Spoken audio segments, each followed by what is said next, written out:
Hey YouTube censors, today's video is going to be bloody, gory, and I'm going to discuss US politics. Alright, everything's going to be bleeped out, please don't remove my video. Let's go.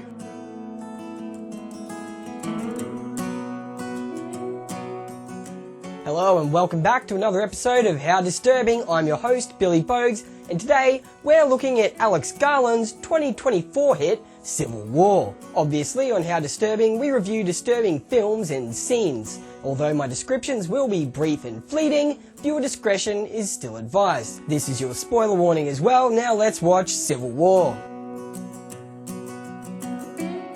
A civil war has engulfed the United States. An authoritarian federal government led by a third-term president is embattled by secessionist movements. Here's the president now. We are closer than we have ever been to victory. Some are already calling it the greatest victory in the history of military campaigns. Despite the president claiming victory is imminent, it is widely expected that Washington, D.C. will soon be reached by the Western forces. The Western forces are led by Canada and Texas. The people of Texas and California should know that they will be welcomed back to these United States as soon as their illegal secessionist government is deposed. While forces from the Southeast Florida Alliance are also fast approaching. I can also confirm that the Florida Alliance has failed in its attempt to force the brave people of the Carolinas into joining the insurrection. Alright, now we've laid some groundwork, let's meet Lee Smith. She's a famous veteran war photographer, and she's off to document a violent protest.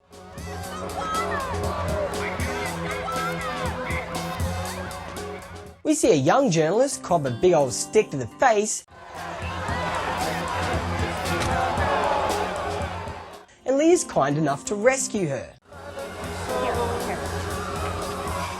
Meet Jessie. Lee is about to save her from a suicide bomber.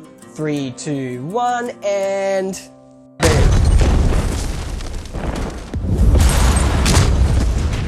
As the dust settles, we see Lee photographing the carnage, and Jessie does the same.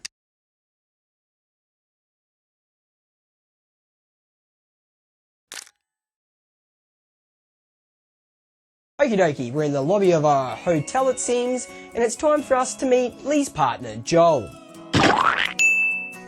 We're also introduced to Sammy, a retired journalist and their unofficial mentor. Lee and Joel are explaining to Sammy that they're planning on taking a mission up to DC so that they can conduct an interview with the president. I'm gonna photograph the president. Joe's gonna interview him.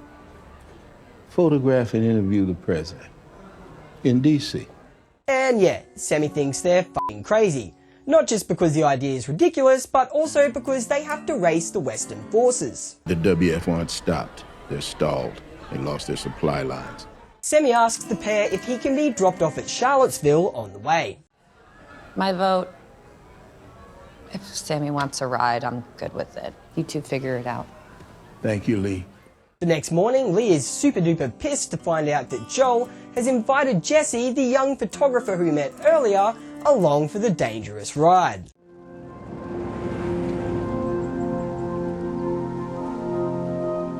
She's very cool and wanted to tag along. So she's coming with us. The gang hit the road. Time to hit the road. After a day of driving, they arrive at a gas station to attempt to fuel up. What do you think? Any chance to refuel we should take. Initially, it's thought that Lee doesn't have enough money to purchase the fuel, until she tells the vendors that she's paying with Canadian dollars. $300 for half a tank and 2 cans. 300 buys you a sandwich. We got ham or cheese? 300 Canadian. Jessie goes to look at something that she saw from the car, and this creepy dude starts to follow her.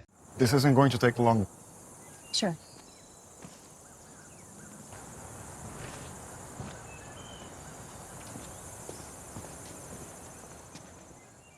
Just for context, because I was confused here, Jessie is meant to be 23 years old in this film. Yeah, creepy guy shows Jesse some captives that he's got tied up in a shed, and Lee joins the fun.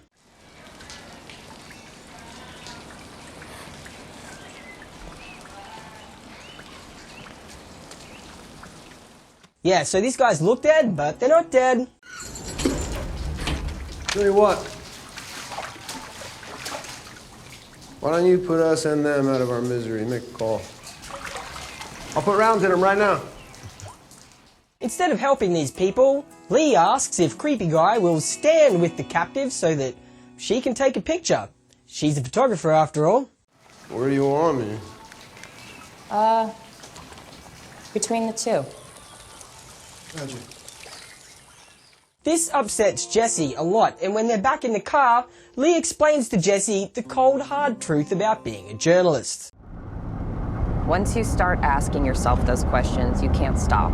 So we don't ask. We record so other people ask. You want to be a journalist? That's the job. Hey, Lee, What? back off. The gang find a quiet place off the road to pull over and bunker down for the night.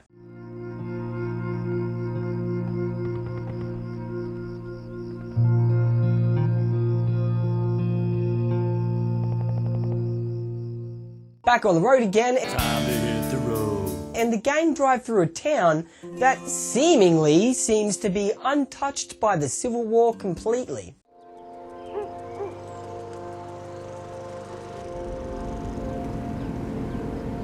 Did we just drive through a time portal?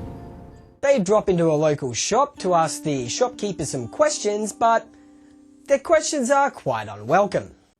Are you guys aware there's like a pretty huge civil war going on all across America? Oh, sure, but we just try to stay out.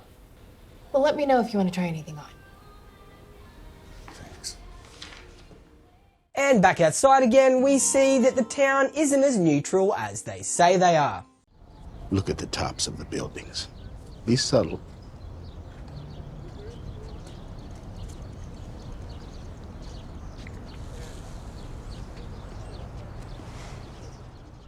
Once again, we're back on the road and we see the gang driving through a Christmas-themed pop-up fair before they're fired on by a sniper.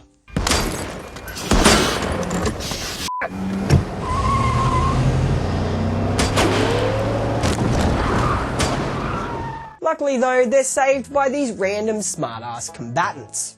Guys, shut the fuck up.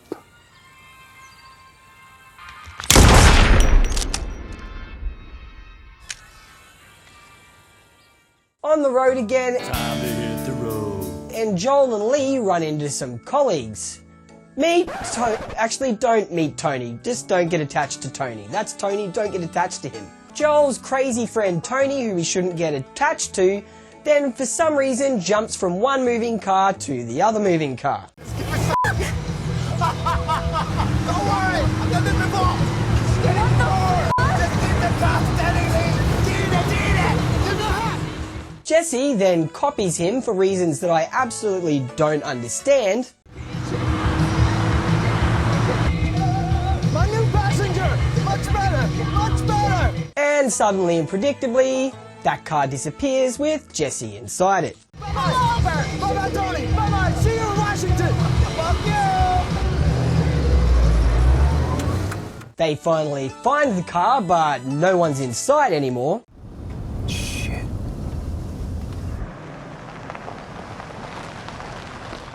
And it turns out that they're being held captive by these soldiers who are definitely up to no good.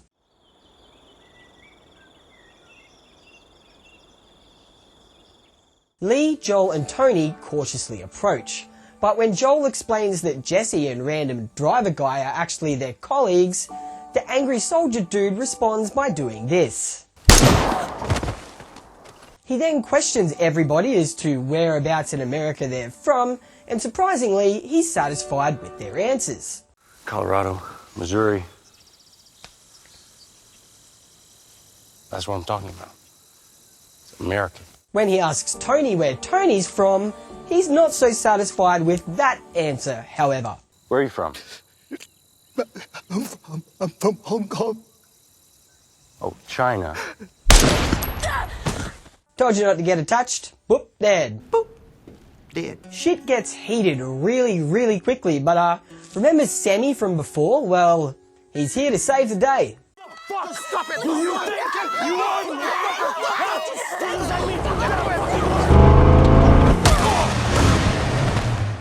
Not such a great day for Jessie, however, because she falls into the pit of dead bodies.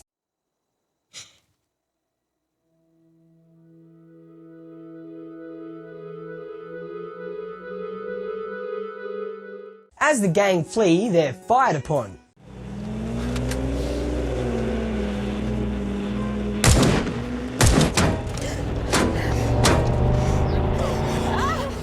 And it's soon revealed that Sammy has been fatally wounded. Can't stop. You gotta fucking drive. Joe. I can't.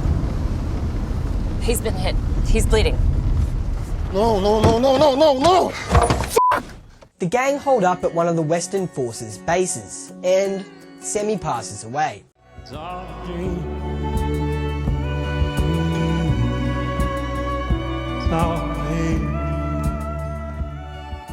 Joel learns that the government has practically surrendered, and that the Western forces are right on their doorstep.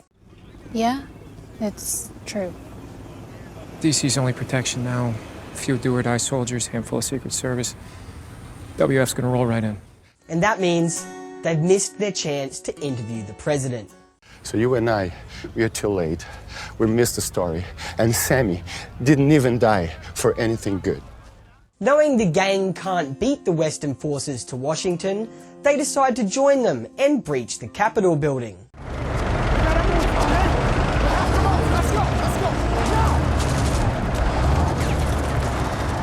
Over this road trip, Jessie has grown up quite a lot. She's gotten a lot braver, but unfortunately she's still stupid as fuck because she's trying to take photos right in the line of fire. Get over here now! Out of nowhere we see a convoy of presidential vehicles speeding away from the facility.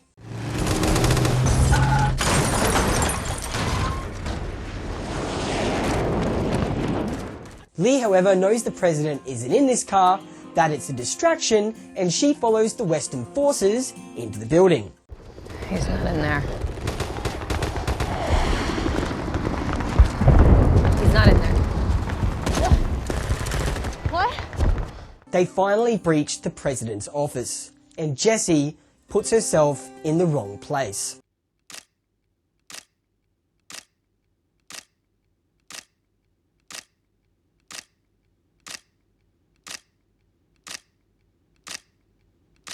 Lee rushes to save her, but, well...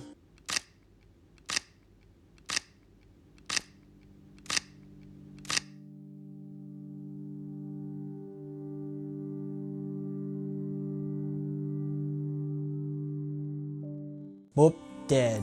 Boop, dead. And she's not the only one. Wait! Wait! Right before the president is killed, Joel manages to get his quote. I need a quote. Don't let him kill me. Yeah. That'll do. And Jessie manages to get her photo. Dream, baby, dream. Dream, baby, dream. And Lee managed to get dead. The end.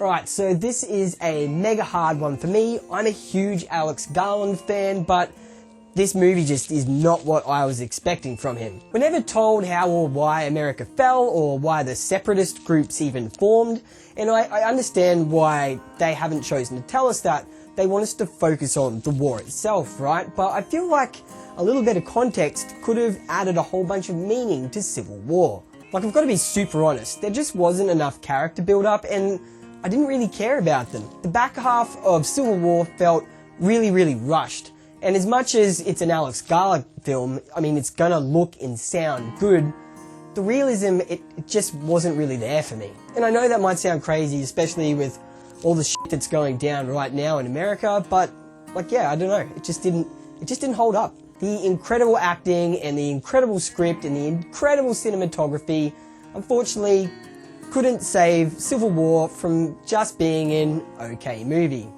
Super disappointing. Alright, now there's a spreadsheet behind me. It looks like it's time to rate and rank Civil War to see, is it a great film, is it a disturbing film, or does it sit somewhere in the middle? The first thing we're going to do is give Civil War a rating for how good I thought it was just as a film on its own. And I'm going to give Civil War a 48.1 out of 100. It was just shy of being an okay film. Next up, I have to get a gauge on what the general audience thought of Civil War, because sometimes my opinion is wildly different from what everyone else thinks. So when I go to the most popular movie review sites, it seems like you guys think Civil War is worth a 73 out of 100, which is, I guess, fair but very different to the number I gave it. We get an average of how good I thought Civil War was with how you guys thought Civil War was, and that gives us a 60.6. Next up, we have to rate Civil War on just exactly how disturbing it was and nothing else. And to be honest, I mean, like, the idea of it was kind of freaky because it feels like we're looking at that right now, but, like, objectively, the movie's not particularly disturbing. There's a little bit of gore, but it's kind of about it. So I'm going to give Civil War a 15.8 out of 100 for how disturbing it is. So lastly, we averaged together how good the film was with how disturbing the film was, and when we bump those numbers together, we're left with an ultimate disturbing rating of 38.2. Okie doke, bringing in the grand spreadsheet here and scrolling to the bottom, we can see that it hasn't ranked too well. It looks like we think Civil War has a slightly better average than Mean Creek, but a slightly worse average than The Purge. Hey gang, thanks for watching another episode of How Disturbing. If you're still here, please throw me a like and subscribe. I'm new to this and it really helps me out. Lastly, if there's anything that you want promoted on YouTube for free, I'll do it. Just get in contact with me and I will totally sell whatever you want for free. That's the kind of guy I am. Anyways, I'm Billy Bogues and I will see you later.